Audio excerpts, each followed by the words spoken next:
విశ్వాసం గెలిచిన క్షణం. ప్రియ స్నేహితులారా, మీ అందరికీ శుభవచనం. ప్రసంగి గ్రంథం 3వ అధ్యాయము 4వ వచనం చెప్తుంది, ప్రియ స్నేహిత, మన జీవితంలో ప్రతి దశకి దేవుడు ఒక సమయం నిర్ధారించాడు. ఏడుపు ఉన్నా అది శాశ్వతం కాదు, దుఃఖం ఉన్నా అది ఆఖరు కాదు.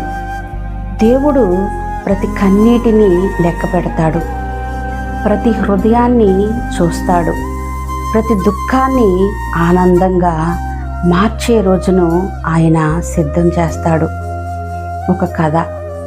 ఒక తోటమాలి విత్తనాలు నాటుతున్నాడు.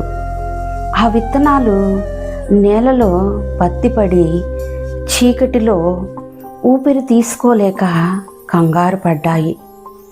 ఇంత చీకటిలో మమ్మల్ని ఎందుకు దాచేశావు అని అడిగాయి. తోటమాలి నవ్వి అన్నాడు, ఇది నీ అంతం కాదు, ఇది నీ ఆరంభం. కొద్ది రోజులు తరువాత వర్షం పడింది, సూర్యుడు ప్రకాశించాడు. అవి మొలకెత్తి అందమైన పూలుగా మారాయి. స్నేహిత, మన జీవితంలో దేవుడు కూడా అలా చేస్తాడు. మన కన్నీటి నేలలో ఆయన ఆనందపు పువ్వులను పోయిస్తాడు. నువ్వు ఏడుస్తున్న సమయమును దేవుని చేతిలోనే ఉంది. నవ్వే సమయము ఆయనే తెస్తాడు. దేవుడు నీ కాలాన్ని తెలుసుకుంటాడు. కన్నీరు నీకు అంతము కాదు, ఆ కన్నీరు నీ ఎదుగుదలకు బీజం.